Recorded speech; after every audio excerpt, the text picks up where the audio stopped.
So after repainting the exterior, I set that aside for a couple days to cure, and in the meantime moved on to the interior. All of the parts were cut out of the sprues, some were lightly sanded where there were a couple of mold lines, and that is pretty much it. I stuck them to a couple of sticks and then started priming them. So the main piece for the chassis is quite a complicated one.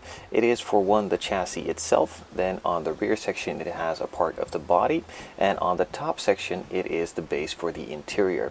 So firstly I had to paint that rear section in the body color, clear coat it, let that cure obviously, and then mask it off in order to paint the chassis piece in a black, and then let that cure again to further mask it and paint the top section in the base color for the interior carpeting.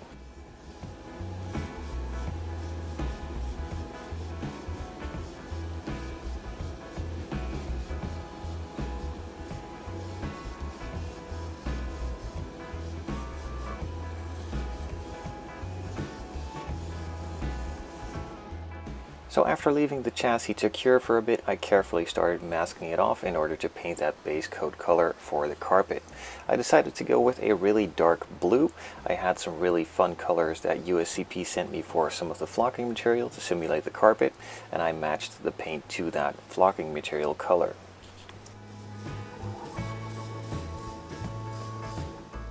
Now that flocking material is a really nice bright blue, but I didn't really want to do the entire interior in that same blue, so I decided to go with a Bugatti blue. This is a set that came with a lighter and a darker version. I'm just using the darker version, which is kind of a navy jeans blue for the rest of the interior parts. It was applied in a couple coats and it started covering really well pretty fast. Some other smaller detail parts around the interior also received some color, like in this case the main part for the steering wheel I painted silver. I will be adding a wood grain finish to the outer ring. That is shown in this video a bit further on.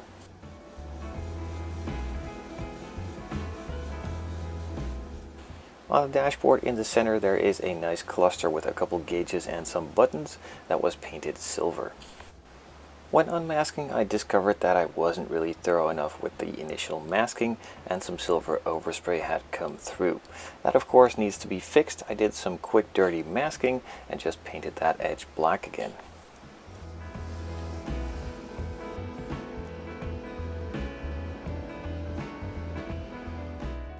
So like I mentioned earlier, the base of that chassis for the interior part was painted in a nice blue to match with the flocking carpeting material. I firstly laid down a really thick layer of X35 semi-gloss clear to act as a really nice glue for the flocking to stick to. Now this paint needs to be super wet when the flocking is applied, so I'm doing it in sections to make sure that the paint doesn't dry out too quickly and the material doesn't want to stick to it anymore.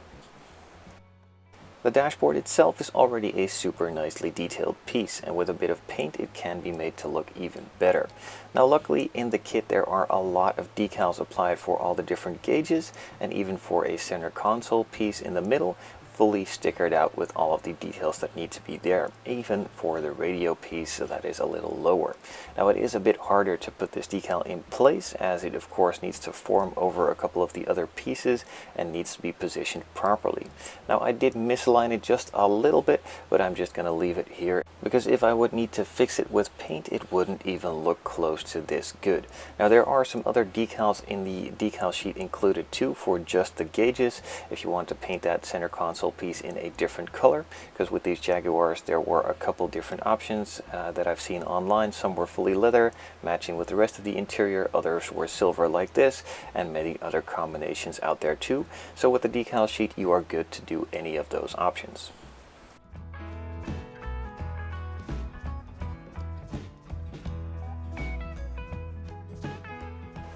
In the rear trunk area there were also a couple decals that need to be put in place as well on these rails. Now I decided to use the decals. You could also do this with bare metal foil, but the decals have some really nice detail in them, with a center piece that is the black and then the outer piece in that silver, which looks really good.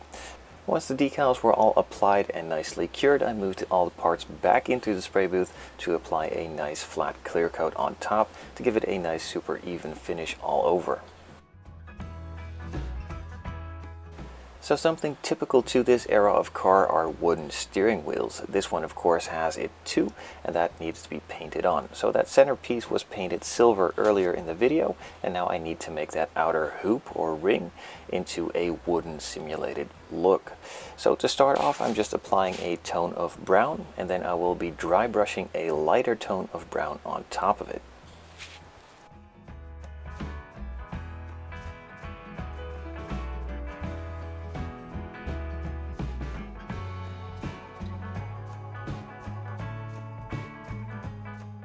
With the base coat of brown now applied and the first dry brush session with a lighter tone of brown on as well, I moved on to a black. I just applied a little bit of the black paint to a paper towel and then added some thinner to it to make it extremely thin, dabbed my brush into it, removed most of the paint, and then started dry brushing the entire hoop of the steering wheel completely random.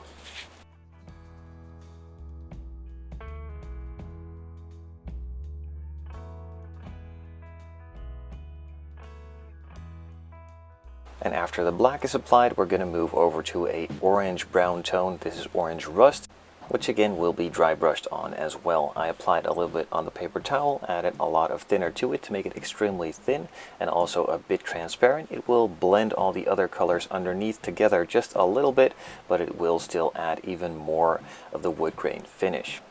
Now this by itself doesn't really look all that good yet. The finishing touch still needs to be applied, and that is a really thick coat of Tamiya Clear Orange. This will blend all the colors together and give it that actual wood grain look.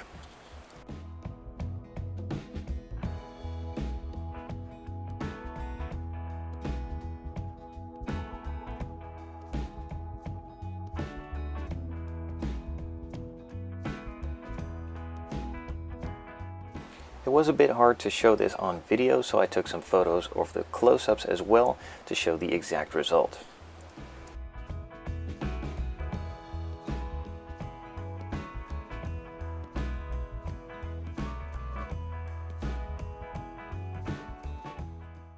To finish off the steering wheel, there was a decal that needed to be applied into the center. That is probably for the horn and also has a nice logo on it. And I also added some Panelline accent color to all of these smaller cutouts in the rest of the steering wheel.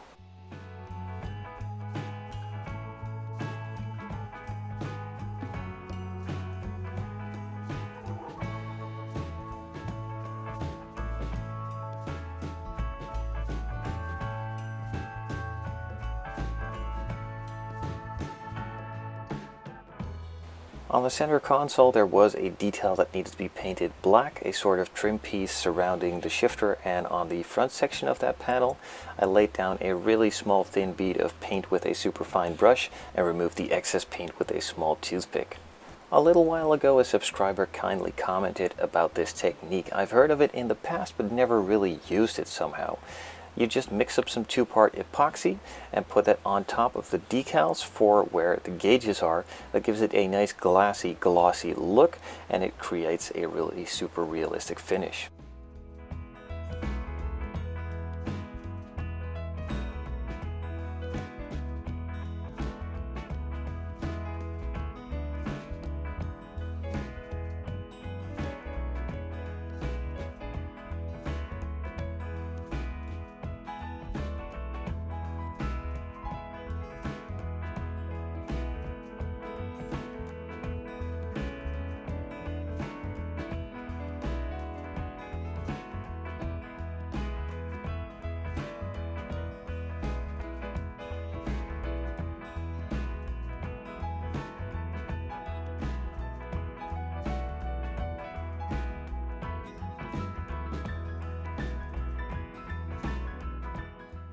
The small divider panel that goes between the parcel shelf on the rear and the front seats also needed some chrome accents as well.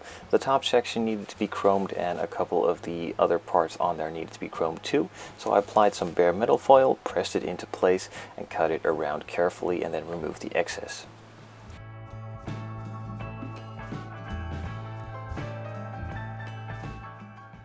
Once that was said and done, it was time to put it all together. I'm just using some BSI Super Gold Plus. This is a super glue, so it does glue paint to paint, and I don't need to strip off all that paint before I start gluing it because it just glues everything together.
And by putting the dash in place, the interior is finished.